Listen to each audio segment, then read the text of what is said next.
This next knot has a pretty bad rep. I think your granny would kick your butt if you called the knot the granny knot and thought it was named after her, because I bet you your granny knows how to tie knots, and this knot is usually tied in mistake.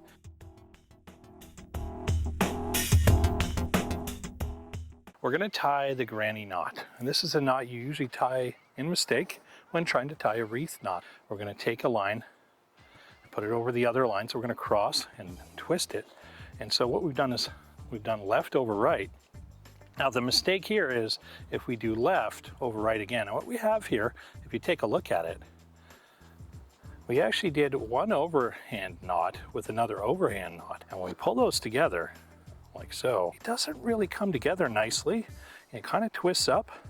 It's a funny shape, it kind of sticks out.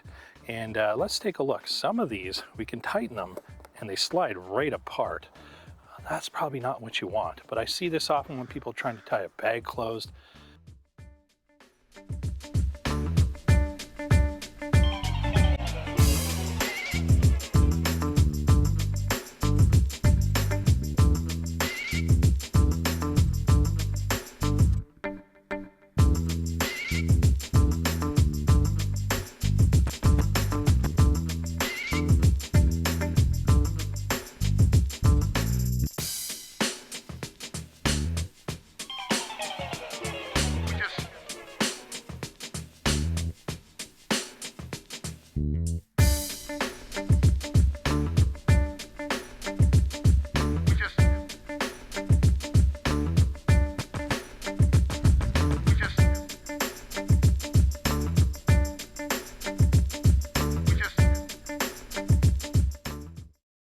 That is the granny knot. I don't know if there's a more woke term. I think I've heard of the lover's knot and the round knot.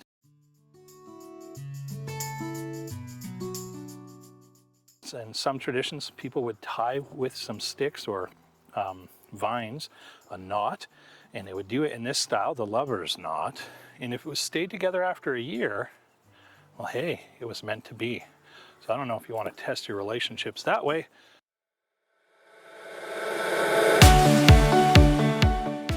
Now, another story to the name granny knot is that this is how you would tie a grain sack in ancient times.